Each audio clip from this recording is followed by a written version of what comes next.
अनंत अनंत सिद्ध परमेश्वर भगवान की जय हो। जय बोलिए देवादिदेव मूलनायक एकनाथ श्याम नाथ भगवान की जय हो। जय बोलिए देवादिदेव मूलनायक एकनाथ शीतलनाथ भगवान की जय हो। जय बोलिए देवादिदेव 1024 तीर्थंकर भगवान की जय हो। जय बोलिए देवादिदेव 1008 आदिनाथ भगवान की जय हो। जय बोलिए आचार्य भगवंत श्री मानकुंद स्वामी की जय हो। जय बोलिए आचार्य भगवंत गुरुवर गिराम सागर जी महाराज की जय हो। जय बोलिए आचार्य भगवंत गुरुवर विशुद्ध सागर जी महाराज की जय हो। जय बोलिए ममदीक्षा गुरुवर आचार्य भगवंत विभो सागर जी महाराज की जय हो। वाद शांति जी माता की जय हो। पूज्य श्री श्री सागर जी महाराज की जय हो। पूज्य श्री श्रम सागर जी महाराज की जय हो।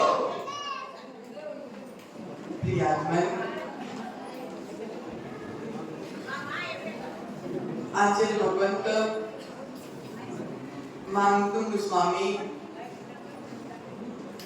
शक्ति ना होते हुए भी तीर्थंकर आदिनाथ भगवान की स्तुति में लीन है। मतलब परिचय दो सभ्यता का परिचय दो जिनवाणी का वाचन चलो। तो आचार्य भगवंत मानकुंद स्वामी बिना शक्ति के भी अपनी भक्ति का परिचय दे रहे हैं। उसी भक्ति की श्रृंखला में आज अपन छठवें काव्य में प्रवेश करते हैं। अल्प श्रुतम श्रुतवतां परिहास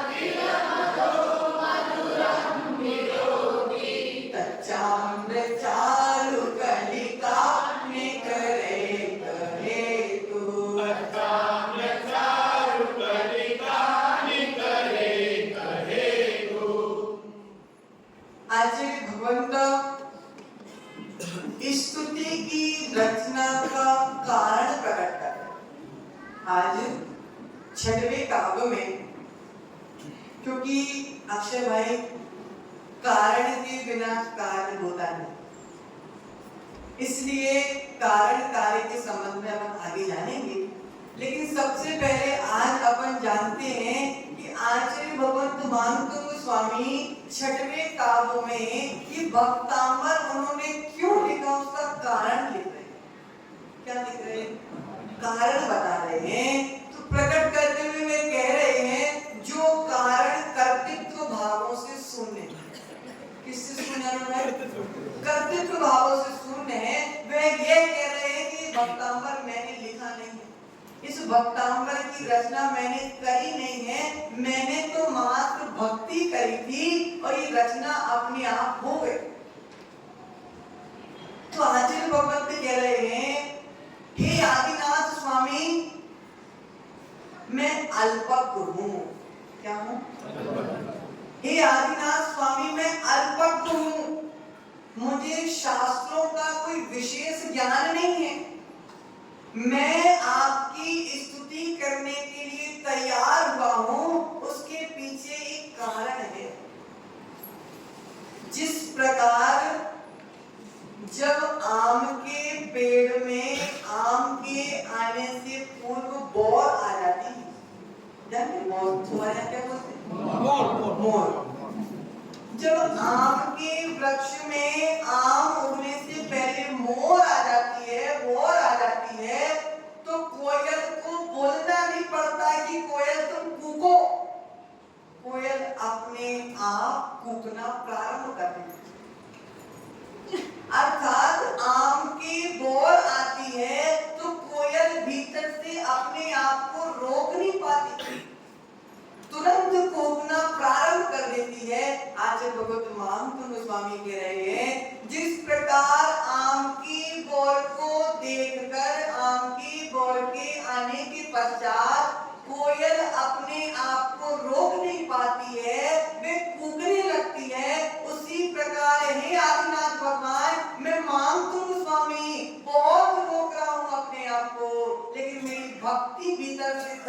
दे रही है, इसलिए मैं आपकी भक्ति कर रहा हूं, तो ये भक्तांबर स्तोत्र की रचना होगी।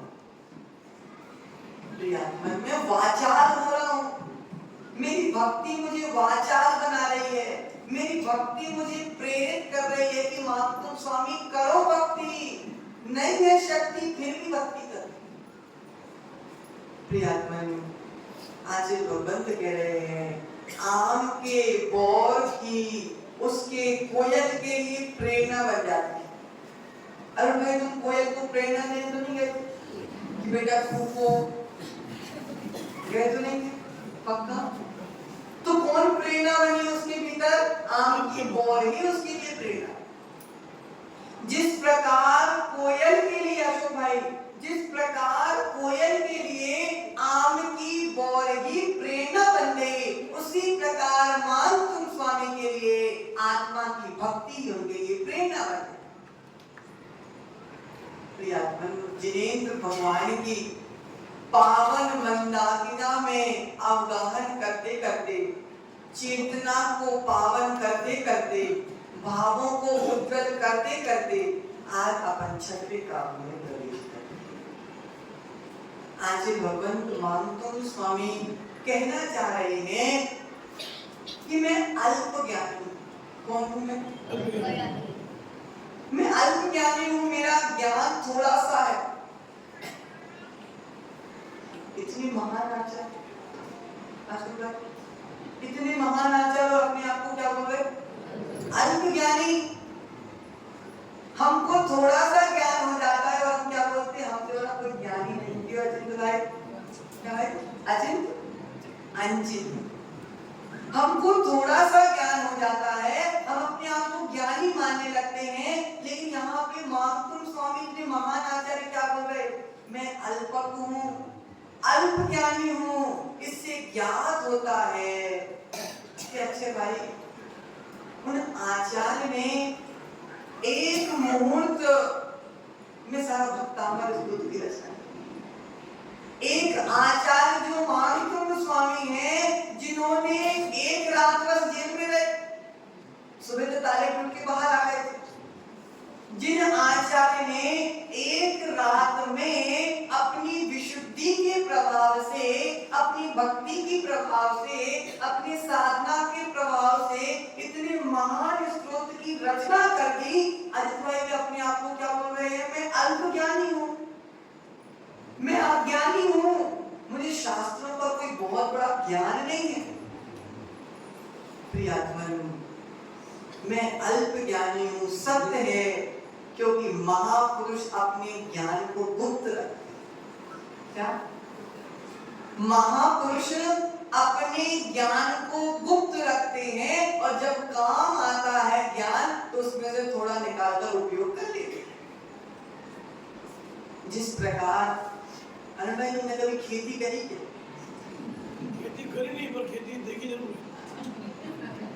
जिस प्रकार अगर मान लो आप एक किसान हैं, आप खेत में काम कर रहे थे, करते करते पैर में कुछ फंसा, आपने खुदाई करी और इतने बड़े घड़े में सोना सोना मिल गया। अब क्या करोगे? माइक लेके पूरे खानदू में जाके बताओगे मुझे सोना मिला, मुझे सोना मिला। बोलो ना, बताओगे क्या कि मुझे इतनी महान निधि प्राप्त हुई है? क्या आप सबको बताते घूमोगे? क्या करोगे? चुपचाप से घर में रख लोगे, सुशांत की माँ को भी नहीं बताओगे। वो तो पता कर लेगी, लेकिन छुपा के रख लोगे और जब जब पैसों की जरूरत पड़ेगी थोड़ा थोड़ा निकालोगे, बेचोगे और अपना काम। तो आचार्य भगवंत कह रहे हैं जिस प्रकार किसान को कोई निधि प्राप्त हो जाती है तो दुनिया को नहीं बताता, ढाक कर रख लेता है और जब काम के समय थोड़ा थोड़ा निकालता है और उपयोग करता जाता है। उसी प्रकार आचार्य भगवंत मानतुंग स्वामी को ये भक्ति की निधि प्राप्त हुई है। वो दुनिया को नहीं बता रहे, वो तो जब काम आता है तो थोड़ी थोड़ी निकालते जाते हैं और उपयोग ज्ञानी की पहचान होगी। वो एक कहावत चलती ना वीरेश भाई, आध जल गगरी छलकत जाए, भरी गगरिया चुपी जाए। अगर बर्तन में, पात्र में पानी कम है तो छलकता है, ज्यादा छलकता है, लेकिन अगर पात्र फुल भरा हुआ है पानी से तो चुप रहता है, ज्यादा छलकता नहीं। उसी प्रकार अक्षय भाई जिसको थोड़ा ज्ञान कम होता है वो उचकता ज्यादा है। जिस जीव के भीतर अज्ञान ज्यादा है, ज्ञान कम है, वो उचकता ज्यादा है। मैं ज्ञानी, तुमको कुछ नहीं, हमको कुछ नहीं, हमको तो सब कुछ आता है, हमसे बड़ा कोई ज्ञानी नहीं है। अक्षय भाई आचार्य भगवत महाकुंभ स्वामी कह रहे हैं, अजित भाई जो जीव कहते हैं कि मुझसे बड़ा कोई ज्ञानी नहीं है, आचार्य कहते हैं उससे बड़ा कोई अज्ञानी नहीं। क्या कह रहे जिनवाणी? जो जीव कहते हैं कि मैं ज्ञानी हूं, मेरे से बड़ा कोई ज्ञानी नहीं है, जिनवाणी के अनुसार उससे बड़ा कोई अज्ञानी नहीं है। अपने मियां मुंह मिट्टू, अपने मुख से तारीफ करना और दूसरों के दोषों को निकालना मिथ्या दृष्टि का प्रथम लक्षण है। स्वयं की तारीफ स्वयं के मुख से करना अक्षय भाई नीच गोत्र का है। इसलिए आचार्य भगवंत एक महान पुरुषों में से, एक महान आचार्यों में थे जो अपने ज्ञान को गुप्त रखते। हमेशा एक ही बात कह रहे हैं, मैं अल्पक हूँ, मैं अल्पक हूँ, मैं अल्पक हूँ। अक्षय भाई हम जब तक अल्पक हैं जब तक हमको केवल ज्ञान की प्राप्ति नहीं हो जाती। आचार्य भगवंत कह रहे हैं जो ज्ञान तुमको प्राप्त हुआ है, पहले उस ज्ञान का स्वयं के ऊपर उपयोग करो। थोड़ा स्वार्थी बनना भी सीखो, थोड़ा स्वार्थी बनना भी सीखो वीरेंद्र भाई। कब तक दूसरों के पीछे जीवन खराब करो, थोड़ा स्वार्थी बनो। आज भगवंत कह रहे हैं मति ज्ञान स्वार्थ ज्ञान, श्रुत ज्ञान स्वार्थ ज्ञान, अवधि ज्ञान स्वार्थ ज्ञान, मन करे ज्ञान स्वार्थ ज्ञान, केवल ज्ञान परम स्वार्थ ज्ञान। क्या कह रहे? केवल ज्ञान परम स्वार्थ ज्ञान। क्योंकि पहले अपना कल्याण करो तब तो दूसरे का कल्याण करो। स्वयं तो गोबर गणेश रह गए और दूसरे को मैं पढ़ाऊंगा, मैं सिखाऊंगा, मैंने पढ़ाया उसको, मैंने बड़ा बनाया उसको। ओहो, तुम्हारे भीतर से कर्तृत्व तो बुद्धि नहीं जा रही है, तुम ज्ञानी हो। अरुण भाई, सुशांत को पाल पोस कर किसने बड़ा किया? अच्छे से उत्तर दे दो। सुशांत को पाल पोस कर किसने बड़ा किया?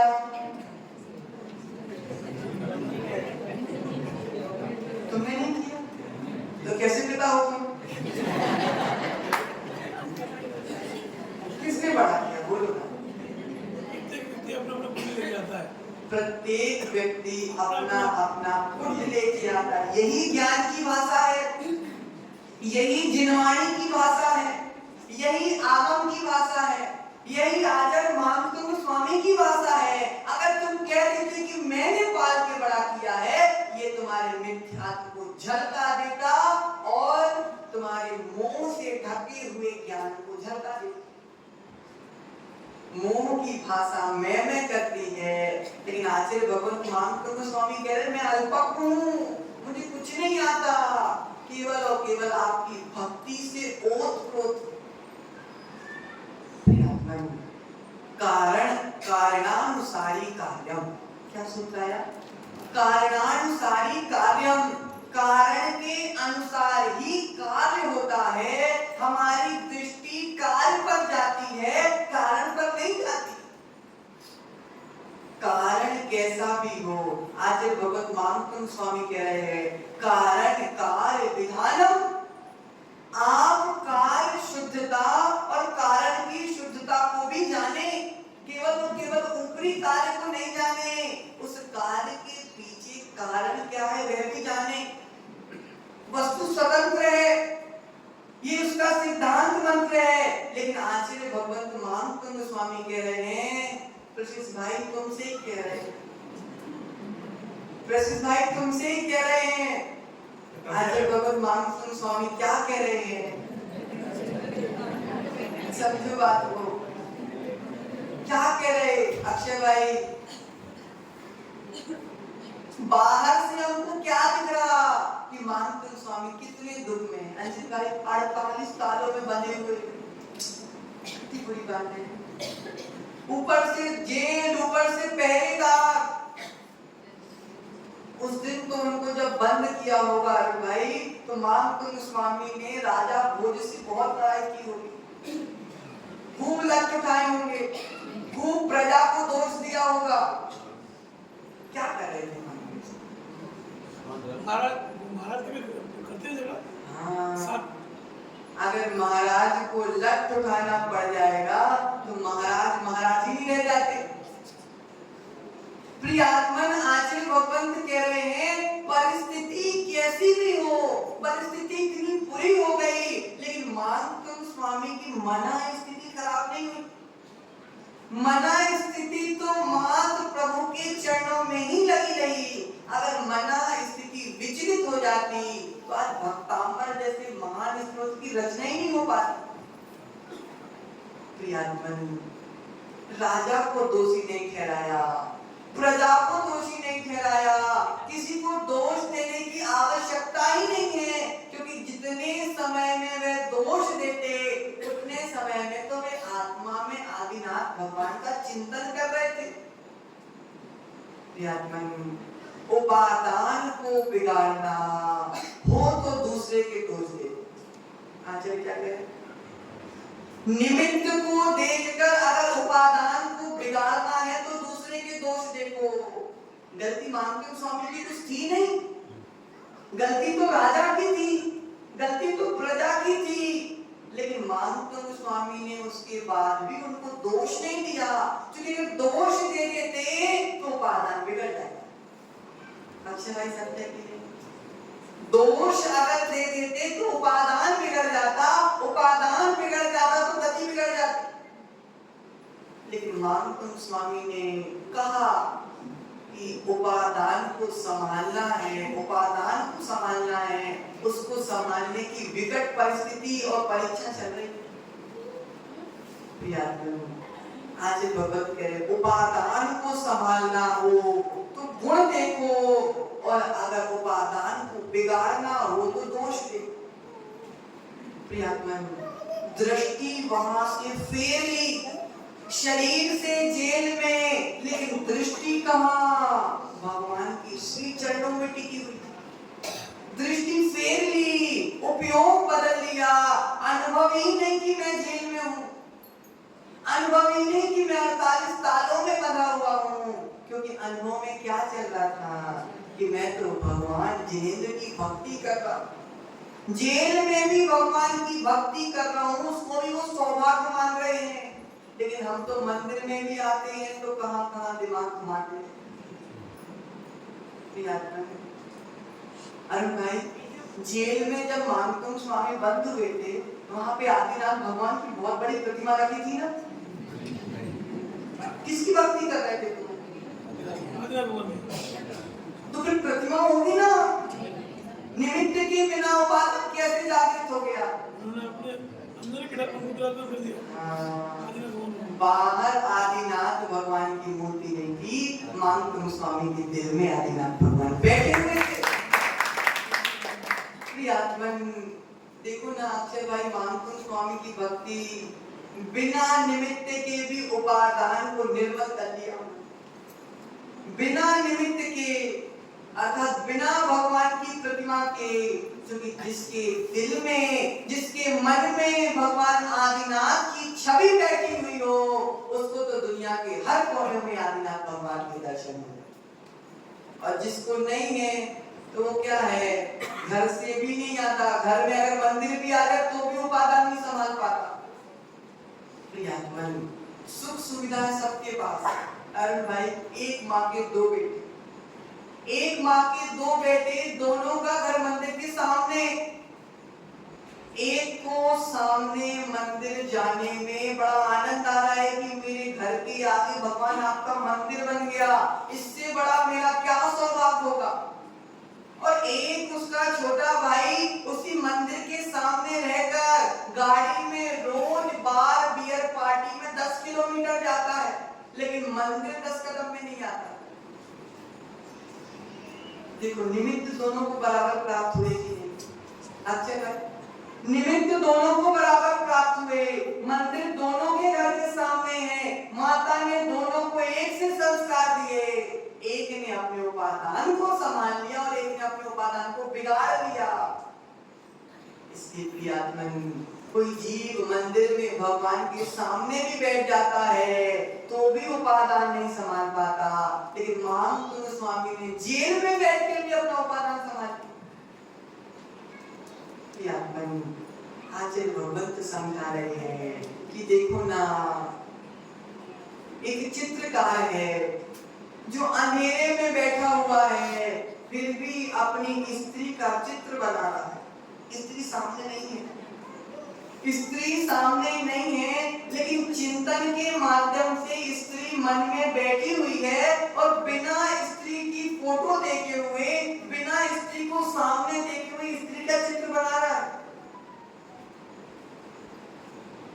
देखो अरुण भाई, स्त्री सामने नहीं, लेकिन चिंतन से चित्र बना रहा है।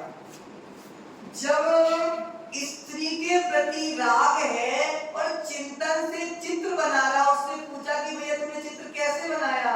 उसने बोला स्त्री की आवश्यकता नहीं, स्त्री तो दिल में बैठी हुई है। जब स्त्री दिल में बैठी हुई है तो चिंतन करने से स्त्री का रूप सामने आ जा रहा है। मान तुम स्वामी के भी चित्त में आदिनाथ बैठे हुए हैं तो चिंतन करने से आदिनाथ का रूप सामने आ जाए, रूप सामने आ गया। और भक्ति में जो लीन हो गए, चित्त को ताले में नहीं, चित्त को भक्ति में टिका लिया। कहां पे टिका लिया? भक्ति में टिका लिया। आचार्य भगवंत कह रहे हैं कारण के बिना कार्य नहीं। कारण भक्ति थी और भक्तांबर स्तोत्र की रचना कार्य है। कारण क्या बनी? भक्ति। जब डॉक्टर के पास जाते हैं तो डॉक्टर को बीमारी का नाम हमको पता नहीं रहता, लेकिन डॉक्टर लक्षण देख के बता देता है कि तुमको ये बीमारी। उसी प्रकार आचार्य कह रहे हैं कि कारण क्या है? मेरे भीतर इतनी शक्ति नहीं है, मेरे भीतर इतना ज्ञान नहीं है, मेरा इतने शास्त्रों का अध्ययन नहीं है, लेकिन मेरी भीतर की भक्ति मुझे उत्साहित कर रही है, मेरी भीतर की भक्ति मुझे बेचाल कर रही है, मेरे भीतर की भक्ति मुझे ढकेल रही है कि करो मान तुम स्वामी, तुम तो भक्ति करो। यही कारण है। कारण जो तालेबंद किए वो कारण नहीं बनेगा? नहीं, तालेबंद की वो कारण नहीं है। ताले में तो कुदरत को बांधा था, जीव को थोड़ी बांधा था। जीव तो ताले बंद के पहले भी आदिनाथ के चरणों में था और ताले बंद होने के बाद भी आदिनाथ के चरणों में था। ताला बंद करना तो उपसर्ग था, लेकिन भक्ति करना तो उनका कर्तव्य था। कुछ लोग बोलते हैं कि हमें ये समस्या, वो समस्या, हमारे पास गाड़ी नहीं है तो हम मंदिर कैसे जाएं, हमारा घर दूर है तो मंदिर कैसे जाएं। लेकिन आचार्य भगवंत कह रहे हैं मंदिर जाने के लिए प्रसिद्ध भाई गाड़ी की आवश्यकता नहीं। मंदिर जाने के लिए गाड़ी की आवश्यकता नहीं है। मंदिर जाने के लिए किसी व्यक्ति की आवश्यकता नहीं है।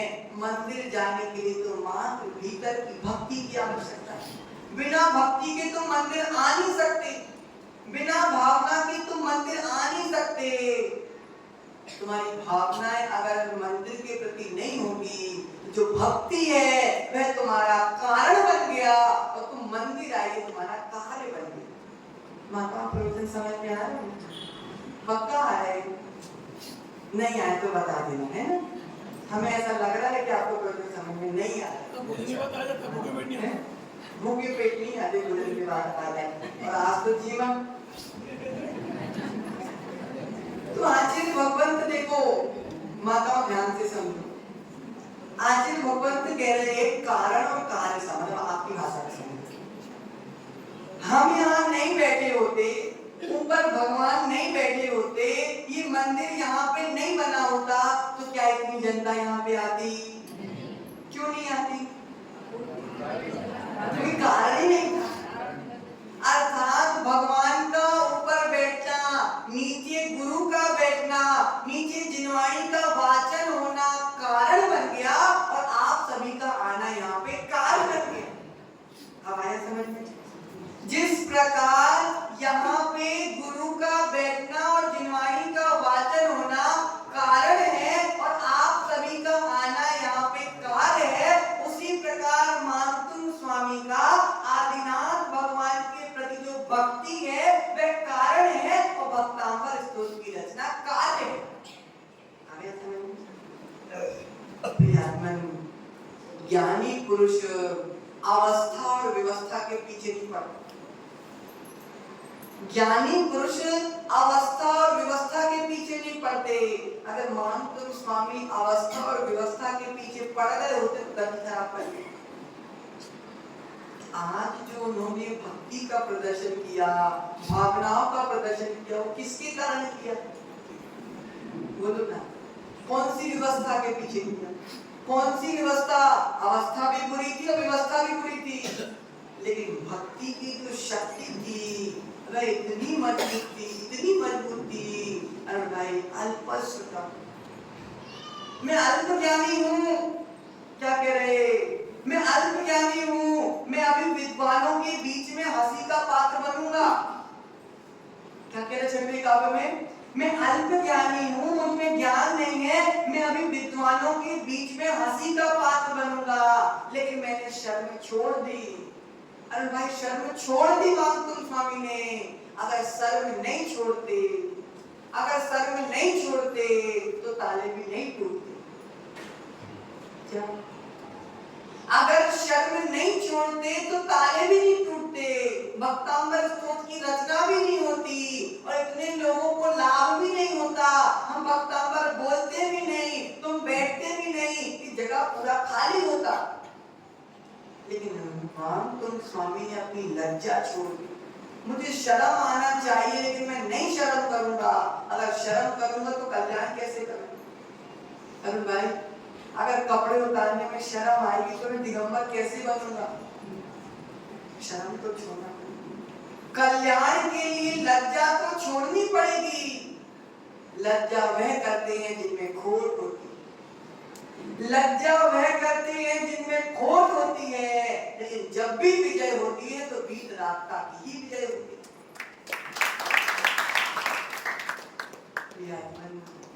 भीतर पाप होता है तो बाहर कपड़े छोड़ने में समय लगता है। भीतर पाप होता है तो बाहर कपड़े खोलने में समय लगता है, लेकिन जब भीतर से जब तुम्हारा अज्ञान साफ हो जाता है, भीतर की विकारता साफ हो जाती है, जब भीतरागी बनने में समय नहीं लगता। छोटे बच्चे को देखा, कपड़े उतार देते हैं, कहीं भी घूम के आ जाता, कोई फर्क नहीं पड़ता। अच्छा भाई, माताओं, जब छोटा बच्चा होता है, तुम्हारे यहाँ चौका लगता है, वो बच्चा छोटा होता है तो क्या करते हो? उसके पूरे कपड़े खोल देते हो, वो पूरी जगह घूमता है। शर्म आती है क्या? क्यों नहीं आती शर्म? क्योंकि मन में पाप ही नहीं है। मन में पाप ही नहीं है। जब बच्चे के मन में पाप नहीं होता तो कपड़े खोल के भी घूमने में अंजित भाई शर्म नहीं आती। उसी प्रकार जब जीव के मन में से पाप चला जाता है, जब जीव के मन में से विकार चले जाते हैं, जब जीव के मन से विकारी भाव चले जाते हैं, तब भाई कपड़े खोल के घूमने में भी शर्म। हमने आज एक सूत्र पढ़ा था कि वीतरागता मुद्रा, वीतरागी मुद्रा ही निर्विकारता का प्रमाण पत्र है। जब बच्चा कोई कंपटीशन में जीत जाता है, कि बच्चा जीता है, तो सर्टिफिकेट दिया जाता है। तो ये वीत लागी मुद्रा अपने आप में स्वयं सर्टिफिकेट है कि इस जीव के मन में पाप नहीं है। आज भगवंत कह रहे हैं मुझे शर्म नहीं आ रही, मैं हंस रहे विद्वान मेरे ऊपर हंसेंगे, मेरे जैसे अल्पज्ञ जब ज्ञान का बखान कर रहे हैं, आपकी भक्ति कर रहे हैं, तो विद्वान मेरे ऊपर हंसेंगे, लेकिन मैं क्या करूं, मेरी भी मजबूरी है। मानतुम स्वामी की मजबूरी है कि भीतर से भक्ति मान ही नहीं रही है, वो निखर के ही आ रही है। इसलिए अल्प श्रुतम श्रुतवताम परिहास धामा, मैं अल्पज्ञ हूँ, अल्प श्रुत वाला हूँ, कम ज्ञान वाला हूँ, लेकिन फिर भी मैं आपकी भक्ति करूंगा, क्योंकि कोयल को भीतर से आम की जो बोल है वह प्रेरित कर रही है कि कूक, उसी प्रकार मेरी भक्ति भी भीतर से प्रेरित कर रही है कि मानतुम स्वामी भक्तांबर की रचना करो। प्रियात्मन, इसलिए कारण के बिना कार्य नहीं होता, कारण भक्ति बनी और कार्य मानतुम स्वामी के द्वारा भक्तांबर की रचना हो गई। इसलिए आचार्य भगवंत कह रहे हैं द्रव्य क्षेत्र काल का प्रभाव होता है, इन तीनों के प्रभाव जब साधन बन जाते हैं तो जो भाव है वह साध रूप में प्रकट हो जाते हैं। इसलिए आचार्य के भावों की उत्पत्ति बिना द्रव्य क्षेत्र काल की होती नहीं है, द्रव्य क्षेत्र काल की साधन है और भाव हमारे साथ है। इसलिए भक्ति भक्ति हमारे लिए कारण है और मंदिर आना हमारे लिए कार्य है। प्रियात्मा, जब भीतर से भक्ति होती है ना तो बारिश के मौसम में भी इतने लोग आ जाते हैं। जब भीतर से भक्ति होती है अक्षय भाई, तो जब बारिश के मौसम में भी इतने लोग आ जाते हैं। और जब भीतर से भक्ति नहीं होती है तो घर में एसी में अच्छी सीरियल देखते हैं। इसलिए आचार्य कह रहे हैं निमित्त मिलते हैं, लेकिन निमित्त के अनुसार अपने उपादान को मत बिगाड़ो। अगर मानतुम स्वामी ने उपादान बिगाड़ लिया होता, अगर परिस्थिति को देखकर परिणति बिगाड़ ली होती तो क्या होता? बोलो ना, क्या होता? ताले टूटते, क्या गिरते भी नहीं ताले, लेकिन ताले टूटने के पीछे कारण क्या था कि परिस्थिति तो गंदी थी, बिगड़ी थी, लेकिन मन की स्थिति एक नंबर। अरे भाई, कितनी भी विकट परिस्थिति आ जाए, कितनी भी बुरी परिस्थिति आ जाए, कितना भी बड़ा संकट आ जाए प्रशिद भाई, मन मत बिगाड़ना। पूरा पावर हाउस ये है, पूरा पावर हाउस ये है, ये बिगड़ेगा तो सब बिगड़ेगा, अगर ये समझ जाएगा तो सब समझ जाएगा। छोटे मोटे ऊपर नीचे तो काम संसार में हो तो होते ही रहते हैं। अगर ऊपर नीचे और आगल पागल से तुम्हारा सम्मिलन ना होता रहे तो संसार किस काम का? इसलिए ग्राहक जब बड़ा सामान लेने आया हो किसी कपड़े की दुकान में, हाँ सुनील भाई, कपड़े की दुकान है तुम्हारी, जब ग्राहक हमारी दुकान में आया हो और उसने हजारों कपड़े, ये नहीं, ये भी दिखाओ, ये भी दिखाओ, ये भी दिखाओ, तुमने सब फैला दिए, उसके बाद उसने बोला हमें पसंद नहीं आ रहा। अब तुम्हारे मन में क्या चल रहा है? टाइम भी बर्बाद किया, खरीदा भी नहीं, ऐसे आदमी ऐसे ग्राहक कोई काम के नहीं, तुमने उसके बारे में इतना गलत सोच दिया, गुस्सा आ गई भीतर से, और अगले दिन वह ग्राहक फिर से आया और उसने 10,000 के कपड़े तुम्हारी दुकान से खरीदे। जिसके प्रति तुमने मन खराब कर लिया था उसी ने तुम्हारा 10,000 का फायदा करा दिया कि नहीं करा दिया? इसलिए परिस्थिति बिगड़ेगी, पक्का बिगड़ेगी, और जो परिस्थिति में पास हो जाएगा वही पास हो जाएगा। परीक्षा है, महापुरुषों के जीवन में सबसे ज्यादा परीक्षा आती है।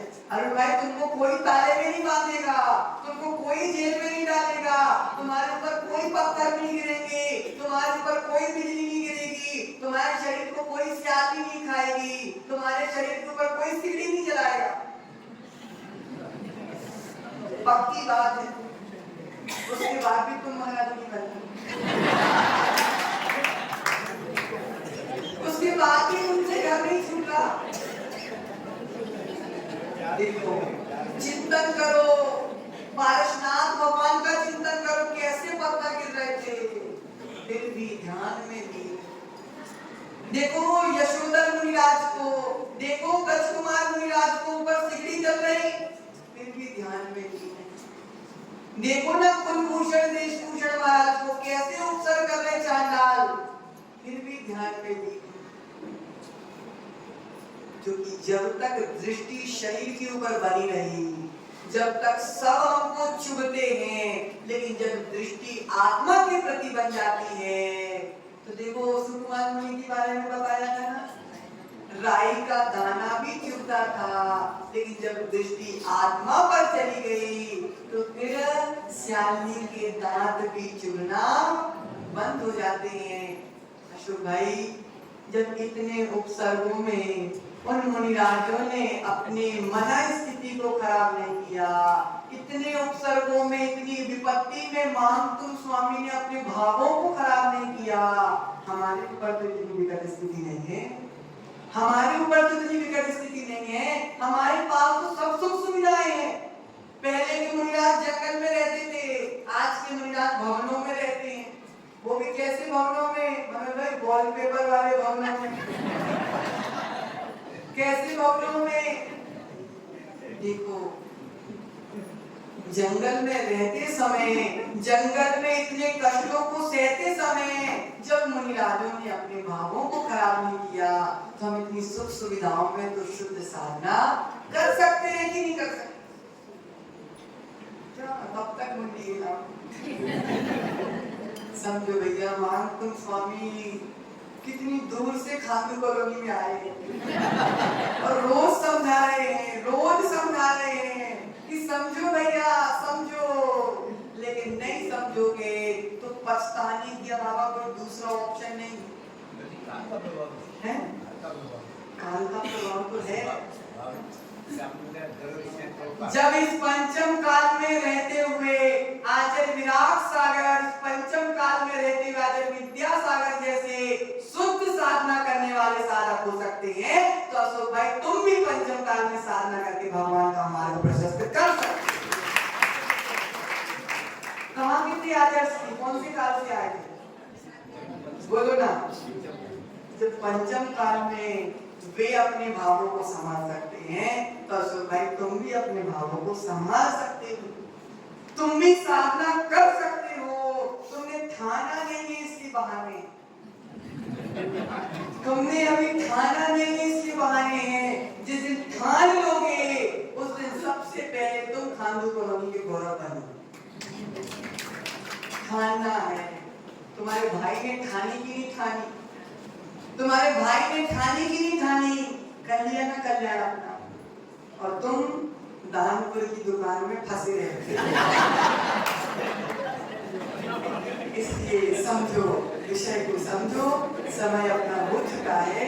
इसलिए आचार्य भगवंत कह रहे हैं, कारण के बिना कार्य नहीं होता, इसलिए कारण को जोड़ो।